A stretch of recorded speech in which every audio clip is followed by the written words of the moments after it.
Hello everyone, praise the Lord Yeshu. I hope everyone is fine. So today we shall be talking about the mind game. आज हम mind game के बारे में बात करेंगे, यानी कि माइंड में क्या गेम चलता है. Yes dear friends, the enemy is a devil and he plays with our minds. यानी शैतान जो है वो हमारा दुश्मन है और वो हमारे माइंड के साथ खेलता है और वो माइंड गेम खेलता है, यानी कि हमारे माइंड जो है उसको स्पॉइल करता है.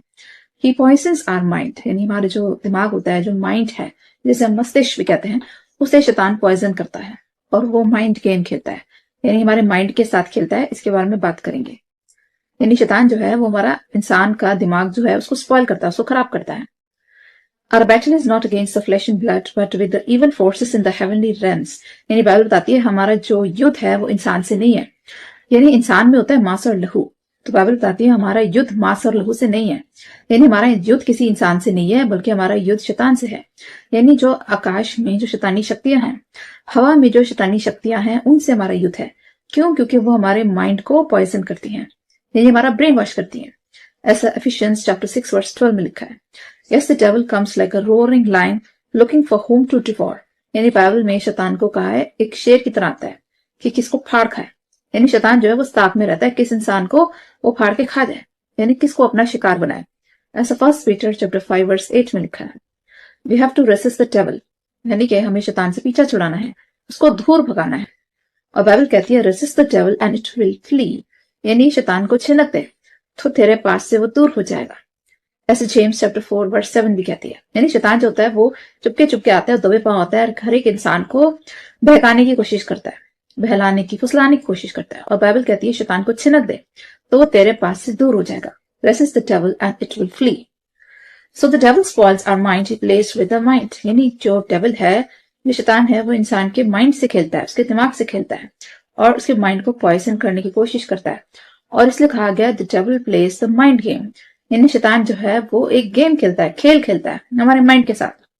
He attacks the mind so that we lose our peace and faith in God. यानी कि जो वो हमारे माइंड पे हमला करता है, वो चाहता है कि इंसान अपनी पीस खो दे, अपनी शांति खो दे और खुदा में विश्वास खो दे. इसलिए इंसान के फेथ के साथ खेलता है, उसके माइंड के साथ खेलता है. यानी शैतान जो है इंसान के विश्वास के साथ खेलता है. वो चाहता है कि इंसान का विश्वास कम हो जाए और किसी तरह से उसका माइंड जो है वो पॉइजन हो जाए. ये काम करता है शैतान. इसका एग्जाम्पल मैं बाइबल से देना चाहूंगी. Remember when the enemy he played with the mind of Eve, यानी शैतान जो है वो हवा को भी बहकाता है और शैतान उनसे क्या कहता है, you shall eat the forbidden fruit but you will not die. यानी ईव जो होती है उसको खुदा ने कहा था एडम और ईव को कि एक ट्री ऐसा है गार्डन ऑफ ईडन में जिसको आप खाएंगे तो मर जाएंगे. लेकिन शैतान क्या रिप्लाई देता है कि खुदा जो है वो झूठ बोल रहा है कि ऐसा हो ही नहीं सकता कि जब आप फ्रूट को खाएंगे तो आप नहीं मरेंगे. ऐसा शैतान कहता है. लेकिन ये दुनिया का सबसे पहला झूठ था, क्योंकि आदम और हवा ने जब वो फल खाया तो मृत्यु उस दुनिया में आई और उन दोनों की भी मृत्यु हुई. ऐसे जेनेसिस चैप्टर 3 वर्स 4 और 5 में लिखा है कैसे शैतान ईव के माइंड के साथ खेलता है और उसका माइंड पॉइजन कर देता है. Though Eve said God has told that when we will eat this fruit we will die. यानी ईव शैतान से कहती है कि खुदा आपने कहा है कि जब हम इस पेड़ के फल खाएंगे तो हम मर जाएंगे. जेनेसिस 3 चैप्टर वर्स 3 में लिखा है. But the devil told a lie and Eve ate the fruit and he poisoned her mind by praising the fruit that it is good to attain wisdom. यानी शैतान जो होता है वो ईव का माइंड को बिल्कुल पॉइजन कर देता है, उसको स्पॉइल कर देता है और कहता है कि ये जो फ्रूट है ये खाने में बड़ा अच्छा है और इसको खा के विस्डम मिलेगा. It is very pleasing to the eye, ये देखने में कितना सुंदर फ्रूट है. It is good for the knowledge of good और इवल. और कहता है जब आप इस फ्रूट को खाएंगे तो आपको अच्छे बुरे का ज्ञान हो जाएगा, कि आप खुदा की तरह नॉलेजेबल हो जाएंगे. ऐसे जेनेसिस चैप्टर 3 वर्स 6 में लिखा है. And he started praising the fruit, और वो फ्रूट की तारीफ करता है. तो ऐसा करने से वो ईव को लालच देता है और उसका माइंड को बिल्कुल स्पॉइल कर देता है. Her mind was spoiled by the enemy and she ate the fruit and give some to Adam also. Eve जो है वो फ्रूट खा लेती है क्योंकि वो शैतान के भगावे में आ जाती है और कुछ एडम को भी दे देती है. And both of them lost the favour of God and they were banished from Eden. यानी जैसे वो फ्रूट को खाते हैं तो खुदा का फेवर उन पर से हट जाता है, यानी ऊपर वाले का हाथ उनके सर पे होता है और खुदा आप उनसे नाराज हो जाते हैं और उनको गार्डन ऑफ ईडन से निकाल दिया जाता है. ऐसे जेनेसिस चैप्टर 3 वर्स 23 में लिखा है. This shows how the enemy plays with the mind of people. यानी शैतान जो है वो हमारे माइंड के साथ खेलता है और वो इंसान के माइंड को पॉइजन करने की कोशिश करता है.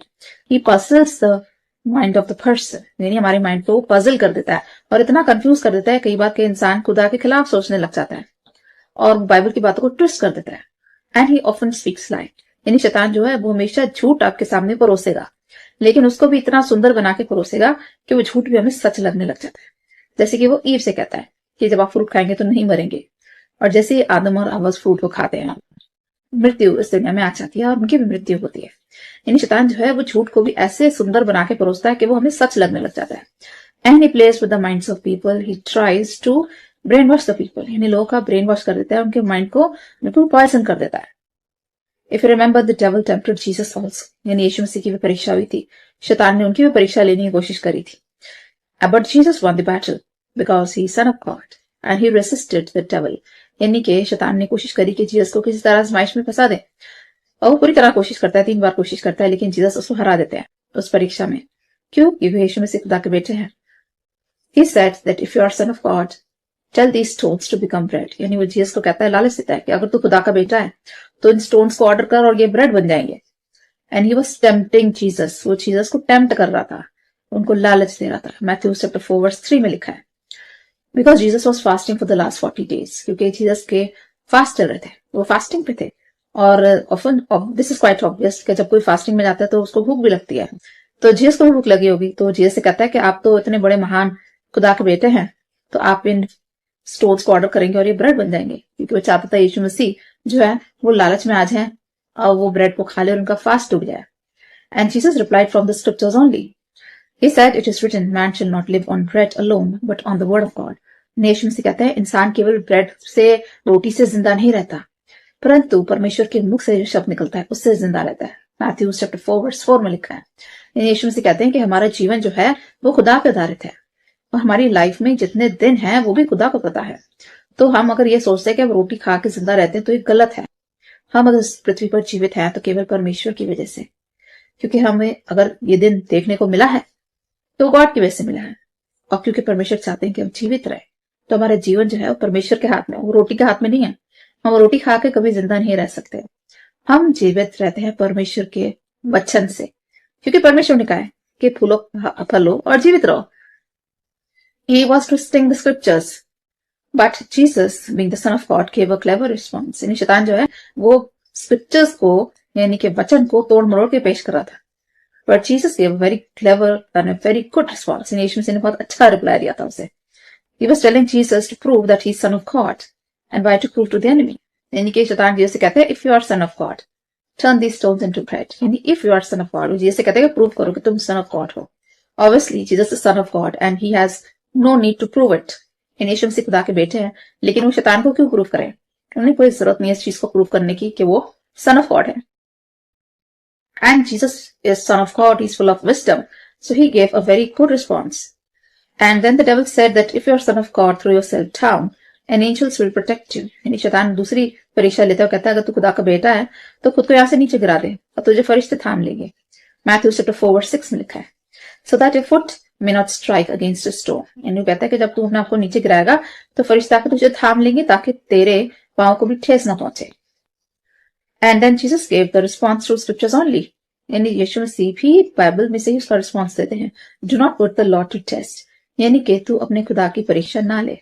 यानी शैतान भी बाइबल में से ही एक वर्ड्स चूज करता है कि throw yourself down, angels will protect you so that your foot may not strike against stone.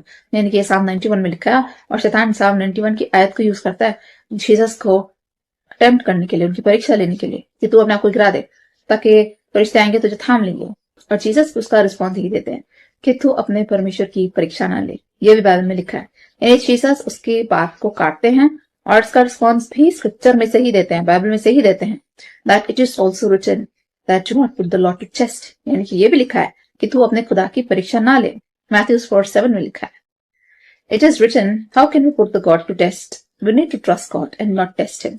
यानी कि हम परमेश्वर की परीक्षा नहीं ले सकते, हमारा काम है परमेश्वर में विश्वास रखना, उनको ट्रस्ट करना, ना कि उनकी परीक्षा लेना। Now this was a bait that was a trap, so that Jesus may fall into temptation. यानी ये एक तरह का ट्रैप था ताकि जीसस उस परीक्षा में फंस जाए। Next he said, I will give this entire world if you bow down and worship me. यानी कि शैतान तीसरी परीक्षा लेता है जीसस की और कहता है कि ये सारा किंगडम जो है मैं तुम्हें दे दूंगा अगर तुम मेरे सामने छुप जाओ, मुझे सजदा करो। ऐसा मैथ्यू चैप्टर 4 वर्स 8 और 9 में लिखा है। The entire world is God's and God's creation, यानी कि पूरी दुनिया जो है वो खुदा की है, वो खुदा ने बनाई है। और कहा शैतान ये से कह रहा है कि तू मेरे आगे छुप जा और मैं पूरी दुनिया तुम्हें दे दूंगा। Entire world belongs to God, God is the creator, यानी परमेश्वर जो है पूरी दुनिया के सृष्टि करता है, वो निर्माण करता है और पूरी दुनिया परमेश्वर की है। और and he is the creator. Why should Jesus bow down before the enemy? यीशु मसीह खुदा के बेटे हैं, वो शैतान के आगे क्यों झुकेंगे? And the enemy wanted Jesus not to die on cross. That's why he said, I will give you this entire world. यानी शैतान चाहता था कि जीसस किस तरह से अपनी जो कार्य है उसको पूरा न करे, किसी तरह से जीसस क्रूस पे न जाए, क्योंकि उसको मालूम था कि जिस मोमेंट पे जीसस क्रूस पे जाएंगे, अपनी जान देंगे, पूरी दुनिया उनको फॉलो करने लग जाएगी, उनको मानने लग जाएगी। और वो चाहता था किसी तरह से जीसस इस सैक्रिफाइस न दे ताकि उनका किंगडम एस्टैब्लिश ना हो जाए। और इसलिए वो जीसस को लालच देता है कि मैं तुम्हें वैसे ही ये किंगडम दे दूंगा, बस तुम मेरे आगे छुप जाओ। So that was again a kind of temptation that was put forward to Jesus, because the enemy never wanted to Jesus to die on cross, because he knew that the moment Jesus will die on cross, he will win the battle. शैतान को पता था कि जिस समय Jesus को उस पर चढ़ेंगे तो वो बैटल को जीत जाएंगे और शैतान की हार हो जाएगी। और जीसस एक रास्ता तैयार कर देंगे हर एक इंसान का स्वर्ग में जाने के लिए अपनी मृत्यु के द्वारा। और जीसस उसका रिप्लाई स्क्रिप्चर में से ही देते हैं, that it is written, worship the Lord your God and serve him only, यानी कि तू अपने खुदा के आगे ही सिजदा कर, अपने खुदा की वर्शिप कर। ऐसा रिप्लाई जीसस शैतान को देते हैं कि worship the lord your God and serve him only, कि तू केवल अपने परमेश्वर की आराधना कर और केवल उसी के आगे झुक। मैथ्यू चैप्टर 4 वर्स 10 में लिखा है। The devil kept on tempting Jesus, he kept on playing with the mind of Jesus, यानी शैतान कोशिश करता रहा कि किसी तरह जीसस के माइंड से खेले, किसी तरह वो उसको टेम्पटेशन दें, किसी तरह जो जीसस हैं वो शैतान की झाल में फंस जाए। वो 3 बार कोशिश करता है, तरह तरह के लालच देता है, प्रलोभन देता है, लेकिन वो फेल हो जाता है। kept on playing with the mind of Jesus, यानी वो काफी कोशिश करता है जीसस के दिमाग के साथ खिलवाड़ करे, जीसस का माइंड पॉइजन करे। But Jesus, being the Son of God, he was full of wisdom and he gave good response. Jesus gave the replies from the scriptures only and won the temptation. यानी Jesus ने हर reply scripture में से दिया, यानी कि हर response Jesus ने word of God में से दिया, परमेश्वर के वचन में से जीसस ने रिस्पॉन्स दिया कि ये भी लिखा है। और शैतान कहता है कि ऐसा लिखा है, तो जीसस कहते हैं ऐसा भी लिखा है। अगर वो कहता है कि ऐसा लिखा है कि अपने आप को नीचे गिरा दो ताकि फरिश्ते तुम्हें थाम लेंगे, तो जीसस कहते हैं ऐसा भी लिखा है कि तू अपने ईश्वर की परीक्षा ना ले। So devil use the word of God to tempt Jesus and Jesus also used the word of God to defeat the devil, यानी शैतान ने वर्ड ऑफ गॉड यानी परमेश्वर के वचन का इस्तेमाल करा जीसस को, उनका माइंड को पजल करने के लिए, और जीसस ने भी उसका जवाब वर्ड ऑफ गॉड से ही दिया। ऐसा शैतान हमारे साथ भी करता है। वो इंसान के दिमाग से खेलता है और चाहता है इंसान का दिमाग पॉइजन हो जाए, इंसान के दिमाग में जहर घोलता है परमेश्वर के खिलाफ, वचन के खिलाफ। वो वचन को ट्विस्ट करके तोड़ मरोड़ के पेश करता है, जैसे जीसस के आगे उससे पेश करा। और वो वचन को ऐसा ट्विस्ट कर देगा कि बाइबल में ऐसा लिखा है, बाइबल में ऐसा लिखा है, लेकिन वो उसको पूरा मीनिंग चेंज करके लोगों के आगे पेश करता है और हमें उसका अर्थ भी बाइबल में ही मिलेगा। यानी शैतान जो है जितना टेम्पटेशन बेचता है वो बाइबल के थ्रू ही बेचता है, लेकिन उन सबका तोड़ भी बाइबल में दिया है। जैसे जीसस कहते हैं वो हर रिप्लाई बाइबल में से ही देते हैं, स्क्रिप्चर में से ही देते हैं, वर्ड ऑफ गॉड में से देते हैं। So we should have the entire knowledge of Bible, यानी हमें बाइबल का पूरा नॉलेज होना चाहिए ताकि शैतान के हम टेम्पटेशन में, उसकी परीक्षाओं में कभी फंसने ना पाए। Jesus replied from scriptures and one the temptation, यानी यीशु ने हर जवाब वर्ड ऑफ गॉड से दिया। The enemy also used scriptures to tempt Jesus, but Jesus, being Son of God, replied through scriptures only. यानी शैतान ने भी स्क्रिप्चर का सहारा लिया तो जीसस ने भी स्क्रिप्चर का सहारा लिया। और शैतान हमारे साथ भी ऐसे करता है, स्क्रिप्चर का सहारा लेता है, बाइबल को तोड़ मरोड़ के पेश करता है, इंसान के दिमाग से खेलता है। He plays the mind game, but we should know the Bible completely, यानी हमें परमेश्वर के वचन का पूरा ज्ञान होना चाहिए ताकि शैतान के हर हम टेम्पटेशन को हरा सकें। We should have the knowledge of scriptures, then only we can face the darts of the evil one. यानी हमें शैतान का सामना करने के लिए पूरा नॉलेज होना चाहिए स्क्रिप्चर्स का, ताकि उसके हर टेम्पटेशन को, हर हमले को हम फेल कर सके, नाकामयाब कर सके। एफिशियंस चैप्टर 6 वर्स 16 में लिखा है। These days there are many false preachers who play with the word of God. यानी अगर आप आजकल भी देखें तो ऐसे बहुत सारे फॉल्स प्रीचर्स आ गए, झूठे प्रचारक, झूठे भविष्यवक्ता आ गए जो वर्ड ऑफ गॉड से खेलते हैं, यानी कि जो वर्ड ऑफ गॉड को, वचन को तोड़ मरोड़ के पेश करते हैं। Matthew chapter 24 verse 24 में लिखा है, they will twist the word of God. ऐसा 2 टिमोथी चैप्टर 4 वर्स 3 और 4 में भी लिखा है। यानी टिमोथीज की बुक में 2 टिमोथी चैप्टर 4 वर्स 3 और 4 और मैथ्यूज चैप्टर 24 वर्स 24 भी ये कहती है कि आपके दोनों में ऐसे बहुत सारे फॉल्स टीचर्स आएंगे, झूठे भविष्यद्वक्ता आएंगे, झूठे प्रचारक आएंगे जो वचन को ट्विस्ट करके पेश करेंगे, बाइबल को ट्विस्ट करके पेश करेंगे। लेकिन अगर जिसको बाइबल का पूरा ज्ञान है वो उनके जाल में कभी नहीं फंस पाएगा। They will twist the word of God. They will be recognized by their teachings. यानी कि वो अपने टीचिंग से पकड़े जाएंगे, क्योंकि उनकी जो टीचिंग्स होंगी वो उनकी पोल खोल देंगी। उनकी टीचिंग बिल्कुल बाइबल के विरुद्ध होगी और अपनी टीचिंग से ही वो पकड़े जाएंगे और वो फंस जाएंगे।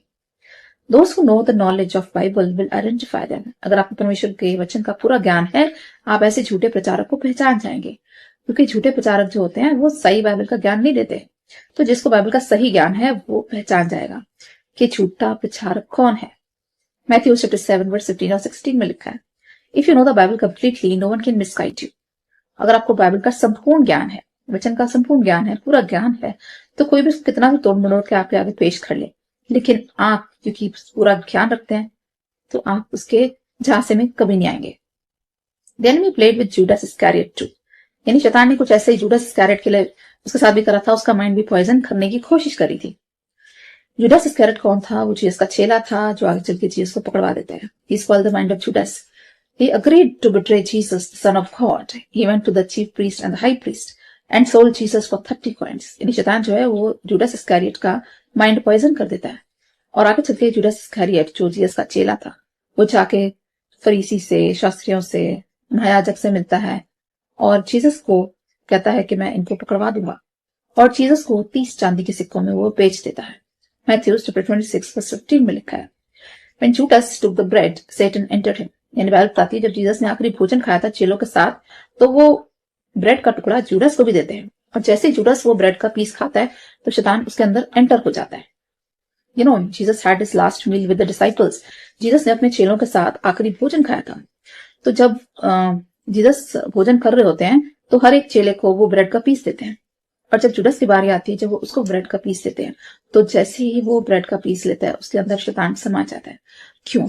क्योंकि वो बाहर से तो जीसस को शो ऑफ करता है कि वो उनका चेला है, उनको बहुत प्रेम करता है, लेकिन अंदर से उसके प्लानिंग चल रही थी कि जीसस को कैसे पकड़वाए। वो मौके ढूंढ रहा था यीशु मसीह को पकड़ाने के। दो ही उस दिन जीसस ने शुरुआत करी थी होली यूक्रिस्ट की, यानी जीसस ने नींव रखी थी होली कम्युनियन की जब उन्होंने ब्रेड और वाइन अपने शागिर्दों के साथ शेयर किया था। यानी रोटी या दाखरस जो वो शेयर करते हैं तो वो होली यूक्रिस्ट की स्थापना करते हैं। होली कम्युनियन की शुरुआत वहीं से शुरू होती है जब जीसस कहते हैं कि ये मेरा शरीर है जो तुम्हारे लिए दिया जाएगा। वो ब्रेड को हाथ में लेके कहते हैं this is my body which will be given for you, यानी मेरा शरीर है जो आप लोगों के लिए दिया जाएगा क्रूस पर। फिर वो दाखरस का प्याला लेते हैं और कहते हैं ये मेरा रक्त है जो तुम्हारे लिए बहाया जाएगा क्रूस पर। He took the wine and he said, "This is the blood of the new covenant, which will be shed for the forgiveness of sins." तो ऐसा करके जीसस अपने मृत्यु के बारे में चेलों को अगुवाई कर देते हैं, वो भविष्यवाणी कर देते हैं।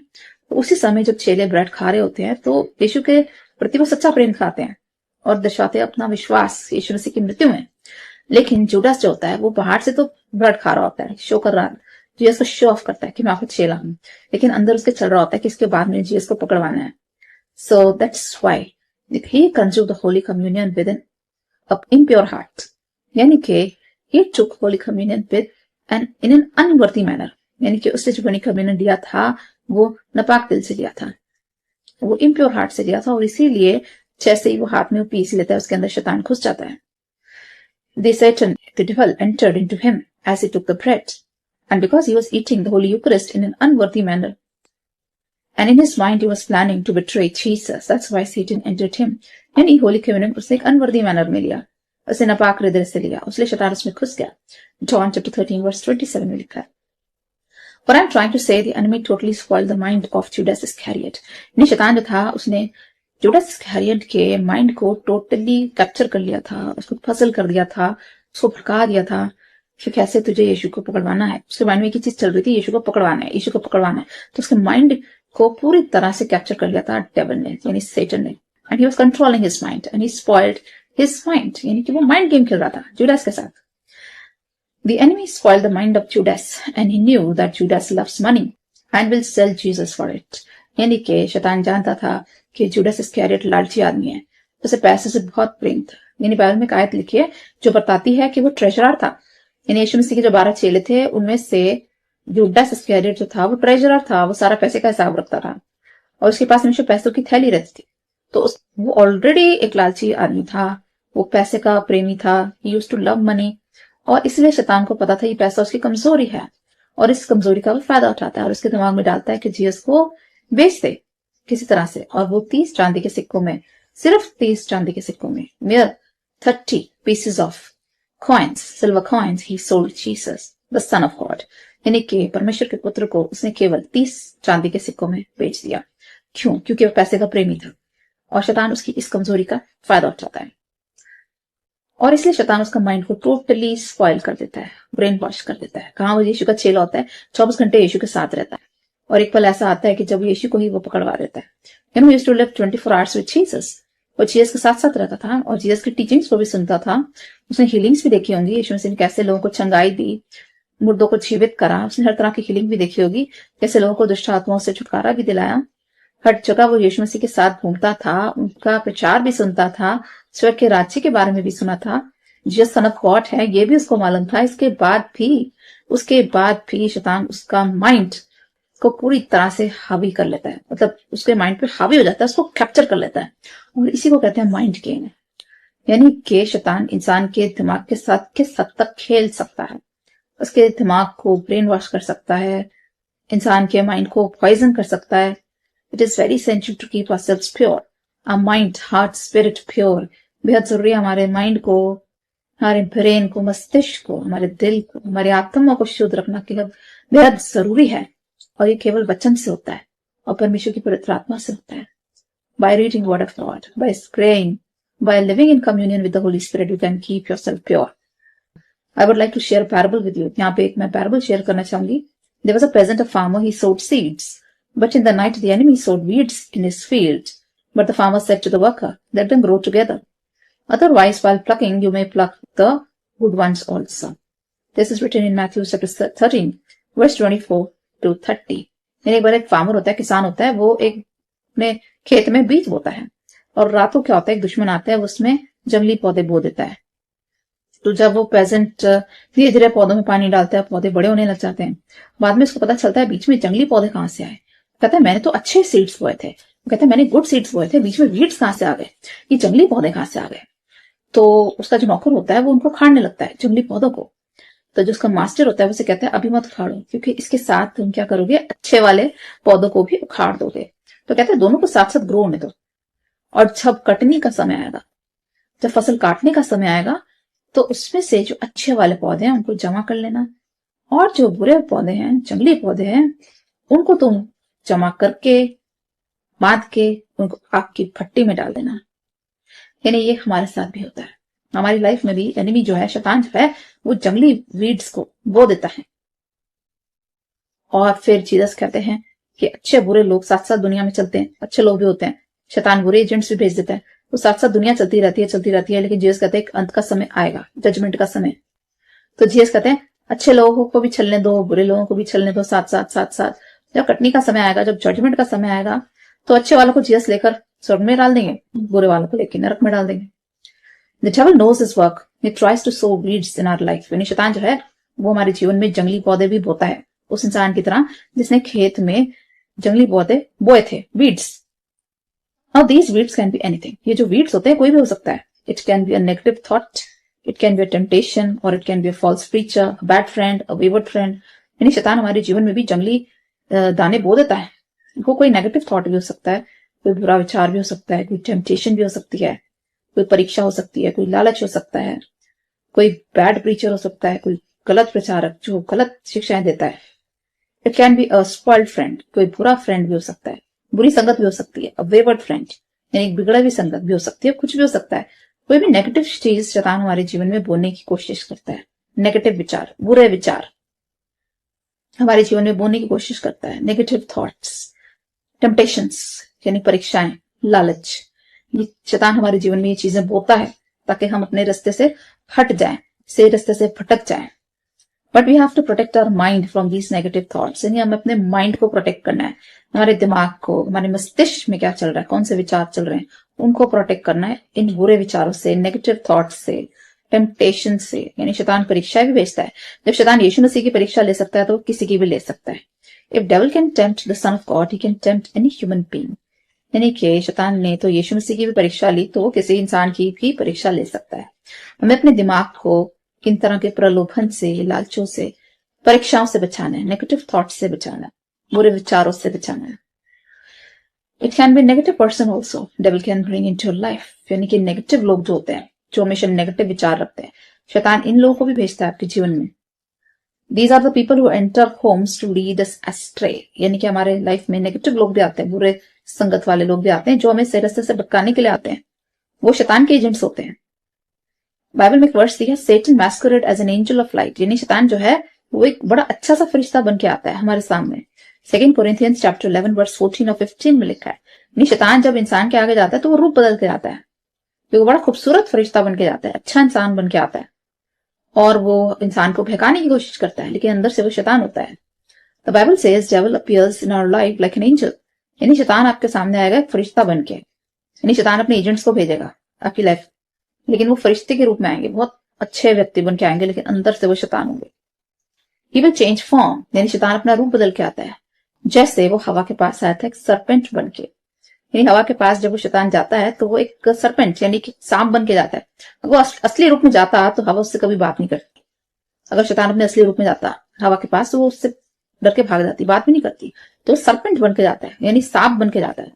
इसलिए शैतान जो है वो लोगों के जीवन में जाता है रूप बदल के, अच्छा व्यक्ति बन के, और बाद में वो बुरा निकलता है। People may come to us like an angel and they will be agents of devil, but we have to be careful.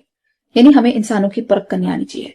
यहाँ पे आता है डिसर्निंग ऑफ स्पिरिट्स, यानी कि ये भी एक पवित्र आत्मा का वरदान है कि लोगों की परख करनी आनी चाहिए कि ये अच्छा व्यक्ति है, ये बुरा व्यक्ति है, ये खुदा का व्यक्ति है, ये शैतान का व्यक्ति है। This is called discerning of spirits, यानी आत्माओं की परख करना, आत्माओं की पहचान करना। ये भी एक फ्रूट है होली स्पिरिट का, एक गिफ्ट है होली स्पिरिट का। यानी कि जो इंसान बाइबल पढ़ता है उसमें विस्डम आ जाता है, वो इंसानों की परख कर सकता है कि कौन सा इंसान खुदा का है और कौन सा इंसान शैतान का है।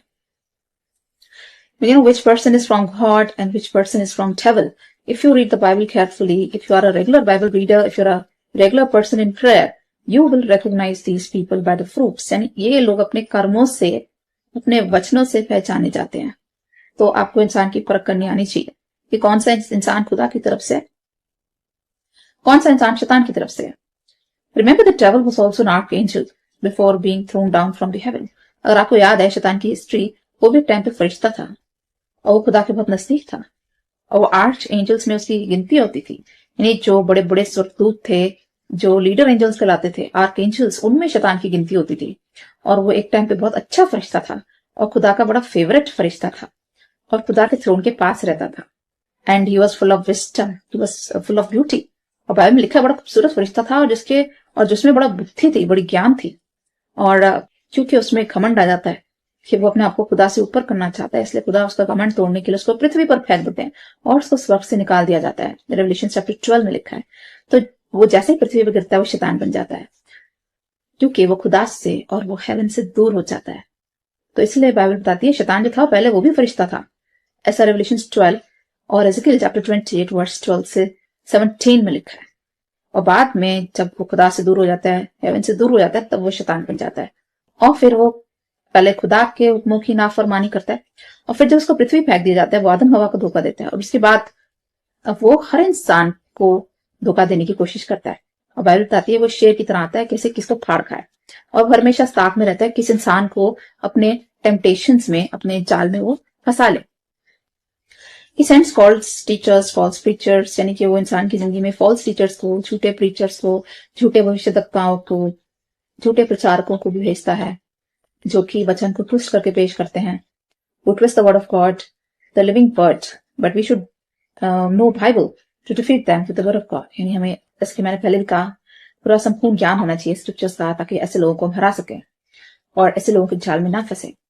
In the last days there will be scoffers, preachers of the word, who will twist the word. यानी बाइबल बताती है अंत के दिनों में ऐसे प्रचारक आएंगे जो वचन को तोड़ मरोड़ के पेश करेंगे ऐसा 2 टिमोथी चैप्टर 4 वर्स 3 में भी लिखा है कि अंत के दिनों में ऐसे प्रीचर्स आएंगे जो अपने फायदे के लिए प्रीचिंग करेंगे। यानी कि जो ट्रू प्रीचर होता है, जो असली प्रचारक होता है, वो केवल बाइबल को ही प्रीच करता है। वो वचन को सीधा साधा पेश करता है, जैसा लिखा है, जैसा लिखा है उसको स्ट्रेट पढ़ाता है। जो असली प्रचारक होता है वचन को जैसा बाइबल में लिखा है एज इट इज पढ़ाता है। कुछ प्रचारक अपने फायदे के लिए, पैसे बनाने के लिए, इंसान को बहकाने के लिए वो वचन को तोड़ के पेश करते हैं, तोड़ मरोड़ के। तो बाइबल बताती है अंत में ऐसे प्रीचर्स आएंगे जो बाइबल को ट्विस्ट करके पेश करेंगे, वचन को तोड़ मरोड़ के पेश करेंगे। 2 टिमोथी चैप्टर 4 वर्स 3 में लिखा है, but we need to identify them. यानी हमें इतनी काबिलियत होनी चाहिए ऐसे लोगों को आइडेंटिफाई करने की, कि ऐसे लोगों की हम पहचान कर सकें। और इनकी पहचान हम कैसे कर पाएंगे? जब हमें वचन का ज्ञान, अगर आपको पूरी बाइबल आती है, ओल्ड टेस्टमेंट भी, न्यू टेस्टमेंट भी, तो अगर आपको बाइबल को एक तोड़ मरोड़ के पेश करेगा, आप एकदम उसको पहचान जाएंगे कि ये गलत सिखा रहा है। So we need to identify them and for this we need the word of God. यानी कि हमें बाइबल पढ़ना बेहद जरूरी है। रोजाना बाइबल पढ़नी बहुत जरूरी है। चाहे आप एक चैप्टर पढ़ें, जरूरी नहीं कि बहुत ज्यादा पढ़े रोजाना, चाहे आप एक चैप्टर ही पढ़ ले भी काफी है, लेकिन बाइबल को कंटिन्यूसली पढ़े और उसमें नागा ना करे। यानी कि ऐसा नहीं कि 1-2 दिन बाइबल पढ़ी फिर छोड़ दी, फिर कुछ दिन पढ़ी फिर छोड़ दी, ऐसा नहीं। बाइबल को वर्ड ऑफ गॉड कहा गया है, यानी हमारी रोज की रोटी कहा गया है। जैसे हम जिंदा रहने के लिए रोज खाना खाते हैं, हमारे शरीर को जिंदा रखता है खाना, वैसे ही हमारी आत्मा को जिंदा रखती है बाइबल। बाइबल जो है वो आत्मिक ज्ञान है। And we live spiritually when we read the Bible daily, यानी we grow spiritually as we read the Bible daily. यानी जो बाइबल है वो आत्मिक फूड है, दैट इज स्पिरिचुअल फूड। और जो हम रोजाना खाना खाते हैं, that is our physical food. यानी जो हम रोज रोटी खाते हैं, सब्जी खाते हैं, वो हमारे शरीर को जीवित रखता है। लेकिन जब बाइबल को पढ़ते हैं रोजाना, वो हमारी आत्मा को जीवित रखता है, वो हमारी आत्मा को शुद्ध रखता है और उस दूषित नहीं होने देता। और शैतान कितनी भी कोशिश कर ले, टेम्पटेशंस भेजे, लालच भेजे, हमारा माइंड को स्पॉइल करने की कोशिश करे, हमारा माइंड को ब्रेन वॉश करने की कोशिश करे, वो नहीं कर पाता। क्यों? क्योंकि हम रोजाना बाइबल पढ़ते हैं, हमें वचन का ज्ञान होता है, हमें असली वचन पता है। So keep praying, keep reading scriptures and do not give any chance to the devil to play with your mind. यानी कि रोजाना प्रार्थना करते रहें, बाइबल पढ़ते रहें और शैतान को कोई मौका ना दे आपके माइंड के साथ खेलने का। And God will take care of your needs. और परमेश्वर हमेशा आपका ध्यान रखें। I would like to pray for all of you. Heavenly Father, we come before you with our prayers. Father God, we thank you so much for this beautiful message that you shared with us today, that how much we need to know the word of God, that the devil plays the mind game. Father God, thank you for teaching this lesson to us, that the devil can play with our minds, but we need to have the whole knowledge of the scriptures. Father God, help us to read the scriptures daily, help us to pray daily, help us to commune with the Holy Spirit so that we can face the darts of the evil one. Father God, bless each one of us abundantly. Bless each one of us with the Holy Spirit. Father God, bless us with the word of God. Enable us to read the word carefully and to follow it. For the Bible says, do not be the readers, but the doers also. Father God, we pray for all the viewers who are watching this video, that you're going to bless them abundantly. Bless all those students, help them to study well, give them sharp memory so that they can learn their lessons well. We pray for all those people who are seeking jobs, bless them with good jobs. We pray for all the middle-aged and the old-age people, that you may to bless them with good health and long life. Father God, bless the work of their hands, bless all the endeavors. We pray for all those who are facing any kind of disease or infirmities. Bless all people with the healing, with mental, spiritual, physical healing. We pray for all those who are facing any clutches at the hands of the devil. Deliver them from the hands of the devil. Father God, we pray for all those who are facing any kind of temptation or any kind of hurdles or obstacles in their life. Help them to come out of all their temptations and be victorious. We pray for all those who are in depression, who have lost hope. Bring them out of all depression and give them a new hope. Father God, we pray for the needy, the fatherless, the widow, the helpless. Father God, fulfill all their needs. Give them the desires of the heart. Father God, once again we pray that you're going to bless each one of us with the Holy Spirit, and you're going to help us to grow spiritually in nature. Bless us with the fruits of the Holy Spirit. We give all glory and honor to your name. We ask this prayer through Jesus Christ, Lord. Amen. I hope this message will be a big blessing for all of you. So always remember, God is with you always. And the devil cannot play with your mind if you have the entire knowledge of scriptures. So keep praying, keep reading scriptures, and keep praising God. and God will fulfill all your desires, all your needs. Take care. Bye bye.